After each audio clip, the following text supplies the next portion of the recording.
जय हिंद दोस्तों। Welcome to GK classes. I hope आप लोग बहुत ही अच्छे होंगे और आपकी तैयारी बहुत ही अच्छी तरह से चल रही होगी। दोस्तों, यदि आप UP TGT, PGT, LT grade या जीआईसी लेक्चरर की तैयारी कर रहे हैं और अगर आपका सब्जेक्ट मैथमेटिक्स है तो ये वीडियो आपके लिए बहुत ही इंपॉर्टेंट होने वाली है, क्योंकि इस वीडियो में हम लोग बात करेंगे रियल एनालिसिस के एक बहुत ही इंपॉर्टेंट टॉपिक के बारे में, जिसका नाम है इनफाइनाइट सीरीज। इनफाइनाइट सीरीज में हम लोग convergent series and divergent series के बारे में बात करेंगे। अभी तक हम लोगों ने कुल मिला के कन्वर्जेंट सीरीज और डाइवर्जेंट सीरीज चेक करने के लिए 5 टेस्ट सीख लिए हैं। पहला आपका था ज्योमेट्रिक टेस्ट, दूसरा आपका था हाइपर हार्मोनिक यानी पी सीरीज टेस्ट, तीसरा आपका आया कंपैरिजन टेस्ट, चौथा आया आपका डी एलम्बर्ट रेशियो टेस्ट और पांचवा आया आपका कासी रूट टेस्ट। ये आपका लेक्चर नंबर 7 है। तो अगर आपने इससे पहले के लेक्चर्स नहीं देखे हैं तो एक बार आप इस वीडियो का डिस्क्रिप्शन जरूर चेक करें, आप वहाँ पर लिंक मिल जाएगी, आप वहाँ से देख सकते हैं। प्लेलिस्ट में जाएंगे तो वहाँ पर आपको convergent series and divergent series के नाम से प्लेलिस्ट मिल जाएगी, आप वहाँ से देख सकते हैं, या फिर किनारे में आपको आई बटन दिखेगा, वहाँ पर क्लिक करके आप वीडियो देख सकते हैं। तो ये आपका 7वां लेक्चर है, तो मैं आपसे रिक्वेस्ट करूँगा कि आप इससे पहले के लेक्चर ज़रूर देखें, ठीक है। तो पिछले लेक्चर में हम लोगों ने कासी रूट टेस्ट के बारे में बात किया था। मैंने आपको बताया था कि कासी रूट टेस्ट कैसे अप्लाई होता है, कासी रूट टेस्ट को हम लोग कैसे यूज करते हैं। मैंने कुछ एग्जांपल लिया था, लेकिन कुछ बातें रह गई थी जिसको मैंने कहा था कि नेक्स्ट लेक्चर में पूरा करेंगे। तो पहले हम लोग कासी रूट टेस्ट पर कुछ एग्जाम्पल करेंगे, उसके बाद हम लोग नेक्स्ट टेस्ट के बारे में बात करेंगे जिसका नाम है आपका रैबिट टेस्ट। तो चलिए पहले कुछ एग्जाम्पल करते हैं कासी रूट टेस्ट पर, उसके बाद हम लोग रैबिट टेस्ट के बारे में बात करेंगे। ओके, तो दोस्तों यहाँ पर मैंने कुछ एग्जाम्पल लिए हैं, कुल मिला के मैंने 3 एग्जाम्पल्स लिए हैं। आइए इनको पहले हम लोग कासी रूट टेस्ट से चेक करते हैं कि ये जो हमें सीरीज दी गई हैं ये कन्वर्जेंट है या डाइवर्जेंट है। किनारे में लिख देता हूँ कि कासी रूट टेस्ट के लिए हम लोग को क्या करना है। सबसे पहले आपको यूएन पता करना होगा, यूएन का पावर लगाना होगा 1/n, लिमिट लगानी होगी आपको n टेंस टू इनफाइनाइट। इसको सॉल्व करेंगे, कुछ वैल्यू आएगी, उसको हमने l मान लिया, ठीक। अब अगर ये l लेस देन 1 आया तो आपकी सीरीज होगी कन्वर्जेंट। क्या होगी भाई? कन्वर्जेंट। अगर l ग्रेटर देन 1 आया तो आपकी सीरीज होगी डाइवर्जेंट। क्या होगी? डाइवर्जेंट। और अगर l इक्वल टू 1 आ गया तो आपका टेस्ट जो है वो फेल्स कर जाएगा, यानी फेल हो जाएगा। और अगर टेस्ट फेल हो गया तो उसके बाद आपको क्या करना है, इसी के बारे में हम लोग बात करेंगे, ठीक। तो ये कंडीशन आपको याद रखनी है अगर आप कासी रूट टेस्ट अप्लाई करने जा रहे हैं तो। ओके, चलिए फर्स्ट एग्जांपल की बात करते हैं। आपका फर्स्ट एग्जांपल है, अच्छा देखिए यहाँ पर लिखा है sigma n/n+1 whole power n square, ठीक। ये आपका सीरीज दिया गया है। सिग्मा का मतलब आप जानते हैं समेशन है, जोड़ है, ठीक। तो ये आपका पूरा जो सिग्मा लगा होता है ना, सिग्मा के बाद जो लिखा होता है वही आपका यूएन हो जाता है। तो यूएन खोजने की आपको ज़रूरत नहीं है, यही आपका हो गया यूएन। तो आपको मिल गया यूएन इक्वल टू कितना, n divided by n+1 whole power n square. इसके बाद आपको क्या करना है, कुछ नहीं करना भैया, लिखना है limit n tends to infinite.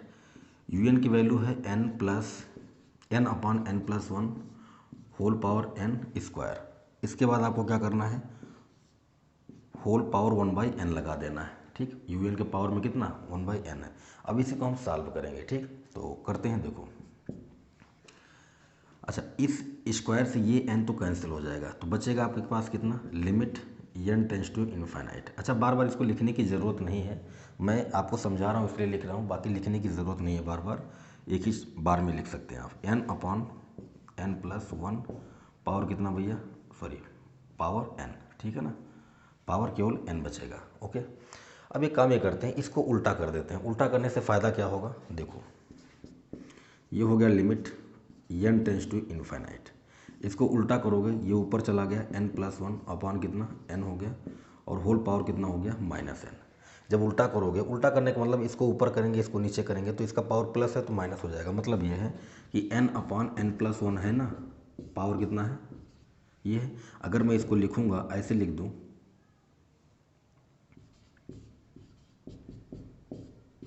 ऐसे लिख दूं, इसको मैं 1 करके लिख दूं, तो 1 करके लिखूंगा तो जब ये ऊपर ये पलटेगा तो पलटने के बाद क्या होगा, इसको मैं जब उल्टा करूंगा, उल्टा करने का मतलब ये है, ठीक है ना। तो जब इसको मैं उल्टा करूंगा, इसको ऊपर ले जाऊंगा तो इसका पावर क्या होगा, निगेटिव हो जाएगा। ओके, देखिए ये हो गया। अब इसको मैं थोड़ा सा जुगाड़ लगाता हूँ। जुगाड़ लगाने का मतलब ये है, ऐसा क्यों किया गया है अभी आपको समझ में आ जाएगा। n टेंस टू इनफाइनाइट हो गया, इसको मैं सेपरेट करके लिख सकता हूँ n अपॉन n, तो 1 आएगा प्लस 1/n, पावर में कितना -n, ये हो गया।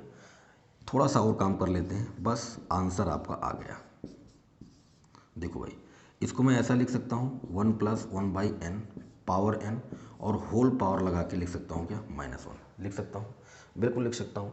और इसको आप -1 है, इसको आप नीचे ला के लिख सकते हो ऐसा, limit n tends to infinite, इसको लिख सकते हो 1 + 1/n पावर कितना n, ये।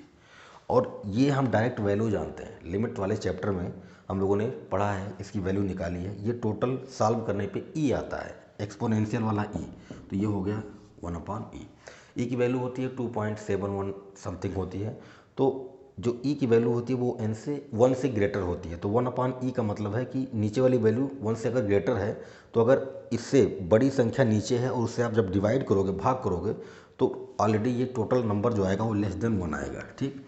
ई की वैल्यू 1 से ग्रेटर होती है, तो जब आप 1 में ई से डिवाइड करोगे तो ये टोटल वैल्यू क्या देगी, 1 से लेस देगी। तो अगर 1 से लेस आती है तो ये आपका सीरीज क्या हो जाएगा, कन्वर्जेंट हो जाएगा। एक बार फिर से क्लियर कर दूं, ई की वैल्यू 1 से ग्रेटर होती है, यानी बड़ी होती है, ई की वैल्यू लगभग 2.71 होती है। तो जब आप 1 में 2.71 से भाग करोगे तो ये टोटल वैल्यू छोटी आ जाएगी 1 से, और अगर ये वैल्यू टोटल छोटी आ गई 1 से, मतलब यल का मान अगर 1 से छोटा आ गया, तो आपकी सीरीज क्या है, कन्वर्जेंट है। तो ये पहला सीरीज जो हमें दिया गया था, ये सीरीज क्या हुआ, कन्वर्जेंट हुआ। चलिए दूसरे वाले को चेक करते हैं, दूसरे एग्जाम्पल की बात करते हैं। दूसरा एग्जाम्पल है sigma nx/n+1 whole power n। अब यहाँ पर सिग्मा लगा हुआ है, तो ये जो सिग्मा के पास लिखी गई जो वैल्यू है, ये यूएन की वैल्यू है, ठीक। तो हमें यूएन तो पता चल गया, यूएन आपका है nx/n+1 होल पावर n। लगा दीजिए काशी रूट टेस्ट। तो सबसे पहले आप लिखोगे limit n tends to infinite, u n की वैल्यू है nx/n+1 होल पावर n, और अगर आप काशी रूट टेस्ट लगा रहे हैं तो होल पावर 1/n लगाना पड़ेगा, ठीक। अब यहाँ से n से n कैंसिल हो जाएगा, n से n कैंसिल हुआ तो आपको मिलेगा क्या, limit n tends to infinite, ठीक।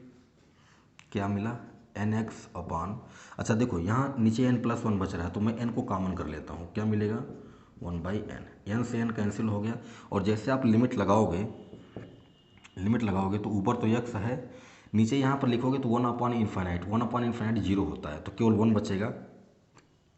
इसका मतलब ये हुआ कि इसकी वैल्यू आ गई x। अब देखो, अगर यहाँ पर कोई नंबर आया होता तो हम कह सकते थे कि वो 1 से छोटा है, बड़ा है या बराबर है, आया x है, तो आपको यहाँ पर 3 केस बनाने पड़ेंगे। तो पहला केस ये बन सकता है कि इफ़ x <1, अगर इस x की वैल्यू 1 से छोटी आ जाए तो आपकी सीरीज क्या होनी चाहिए, कन्वर्जेंट हो जाएगी। भाई जो नियम हमारा कहता है, जो रूल कहता है वही है कि अगर यल की वैल्यू <1 आए तो आपकी सीरीज क्या होगी, कन्वर्जेंट होगी।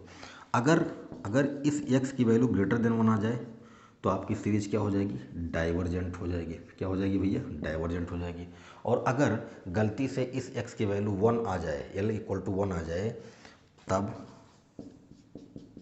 तब आपका टेस्ट जो है वो फेल हो जाएगा।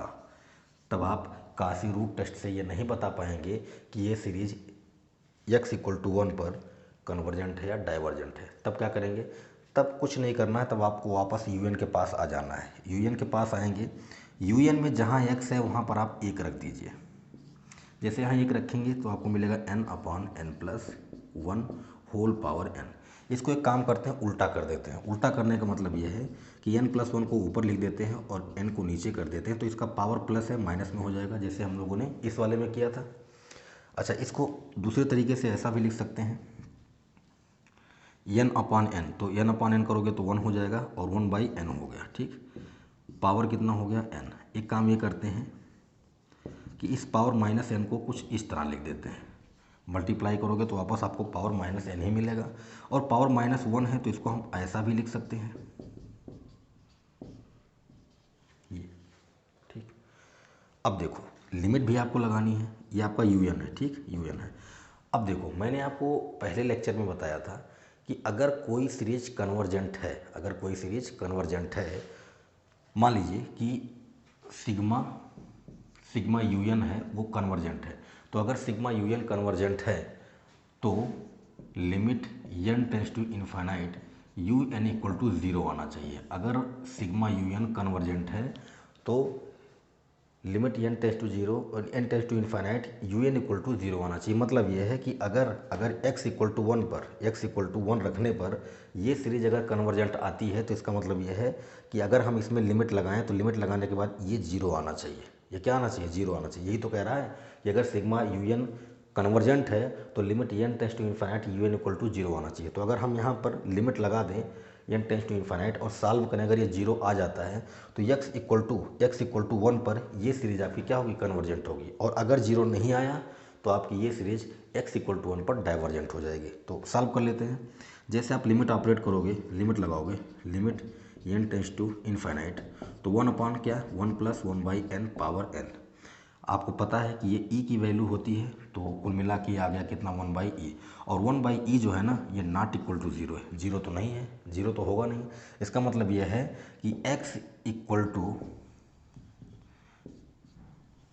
इसका मतलब हुआ कि एट x इक्वल टू 1 पर आपकी सीरीज डाइवर्जेंट होगी। कन्वर्जेंट तो होगी नहीं। कन्वर्जेंट होने के लिए यू एन की वैल्यू क्या आनी चाहिए थी? 0 आनी चाहिए थी, जो कि आई नहीं। ये मैंने पहले लेक्चर में एक थ्योरम बताया था, तो अगर आपने पहला लेक्चर देखा होगा तो आपको याद होगा, नहीं देखा तो आप एक बार जाके देख लीजिए। ये छोटी छोटी बातें आपको बड़ी काम करती हैं, ठीक है। तो ये हो गया आपका दूसरा एग्जाम्पल। इसमें आपको ये तीसरा वाला कॉन्सेप्ट मिल गया कि अगर आपका टेस्ट फेल होता है तो आपको क्या करना है? कुछ नहीं करना है, आपको यूएन के पास जाना है, फिर उसको लाके सॉल्व करना है। अब वो अंडर कंडीशन हम देखेंगे कि कौन सा कंडीशन लगता है। यहाँ पर तो हमने ये सिंपल थ्योरम से सॉल्व कर लिया। ऐसा भी हो सकता है कि आपको कोई दूसरा टेस्ट लगाना पड़ जाए, ठीक, तो दूसरा टेस्ट भी आप अप्लाई कर सकते हैं।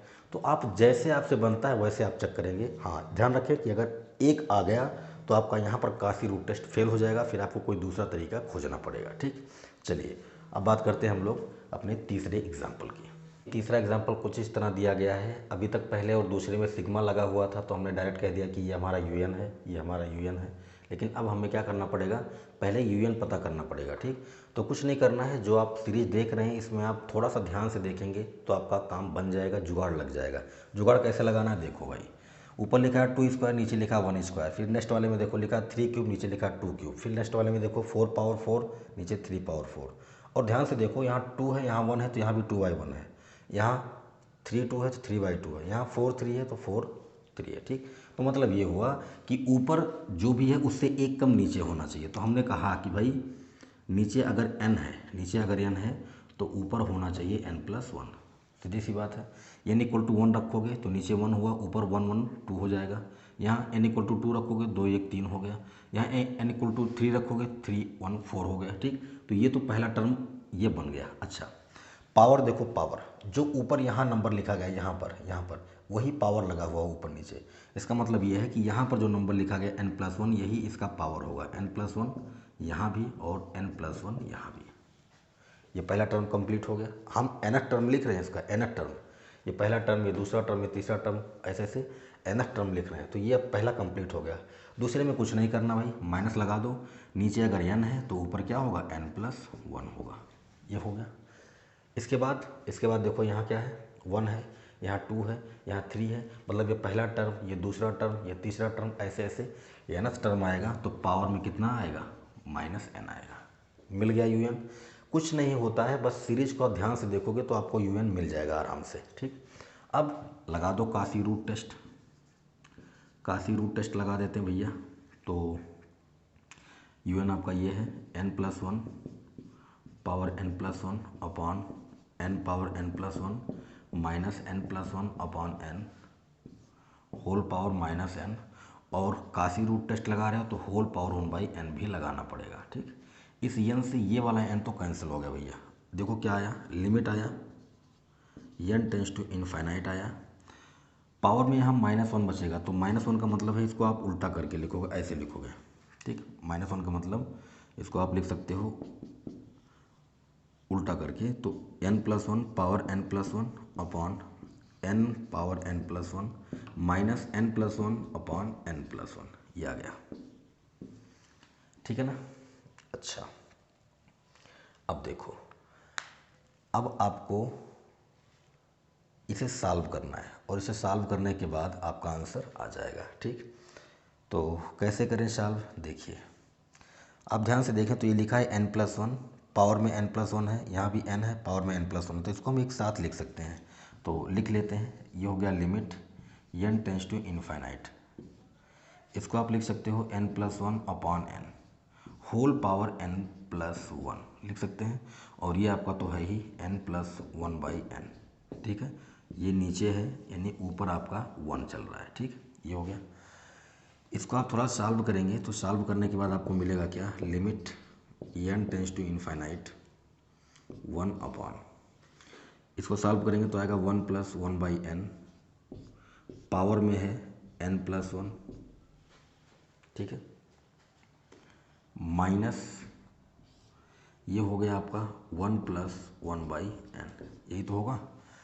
अच्छा, एक काम और करते हैं, देखो 1+1/n पावर n+1 है, इसको आप दो पार्ट में ब्रेक करके लिख सकते हो। कैसे, देखो यहाँ पर limit n tends to infinite 1/, इसको हम लिख सकते हैं 1+1/n पावर n, और फिर लिख सकते हैं 1/1/n माइनस 1+1/n, ये हो गया, ठीक है ना। अच्छा, अब क्या करना है, अब कुछ नहीं करना है, कुछ नहीं करना है। 1+1/n यहाँ भी है, यहाँ भी है, कॉमन कर लीजिए, ठीक, कॉमन कर लीजिए। अब इसको मिटा देते हैं, देखो यहाँ पर लिखता हूँ। जैसे कॉमन करोगे आप तो आपको मिलेगा limit n tends to infinite, ठीक है ना। ऊपर 1 है, रहने दो, यहाँ पर 1+1/n कॉमन हो गया, और यहाँ पर मिलेगा 1+1/n पावर n - 1, ये आ गया, ठीक। जैसे आप लिमिट ऑपरेट करोगे यहाँ पर इन्फिनाइट होगा तो 1/∞ 0 हो गया, तो केवल 1 बचेगा, और 1 का मल्टीप्लाई करोगे तो कोई फ़र्क पड़ेगा नहीं, तो ठीक है, हो गया 1/। अच्छा, यहाँ पर देखो ध्यान से, ये तो 0 हो गया, यहाँ 1 बचेगा, तो ये तो कहानी खत्म हो गई। और जैसे यहाँ पर लिमिट ऑपरेट करोगे यहाँ पर, तो ये बनेगा e, और ये हो गया आपका -1, ठीक, ये आएगा e -1। अब देखो ध्यान से, ऊपर 1 है, नीचे है e -1, e की वैल्यू 2.71 कुछ होती है। जब आप यहाँ पर रखोगे e की वैल्यू और इसको माइनस करोगे, ठीक, तो 0.71 बचेगा। इससे जब 1 में डिवाइड करोगे तो कुल मिला के बात इतनी है कि ये टोटल वैल्यू कभी भी 1 से बड़ी नहीं आ सकती है, कभी भी 1 से बड़ी नहीं आ सकती है। तो ये अगर 1 से बड़ी नहीं आती है तो आपकी सीरीज क्या हो गई, कन्वर्जेंट हो गई भैया, कहानी ख़त्म। इसका मतलब ये जो सीरीज दी गई थी वो कन्वर्जेंट थी, ओके। तो इस तरह से हम लोग काशी रूट टेस्ट लगाते हैं। आई होप आप समझ गए होंगे काशी रूट टेस्ट लगाने का तरीका क्या है। कुल मिला के पहले आपको un पता करना होगा, un पता चल गया तो लिमिट लगा के पावर में 1/n करके सॉल्व कर लीजिए, कंडीशन आपको सामने दिख जाएगी क्या करना है, ठीक है। अगर आपका काशी रूट टेस्ट फेल होता है तो आपके पास 4 टेस्ट और हैं, आप वहाँ से कहीं से भी अप्लाई कर सकते हैं, ठीक।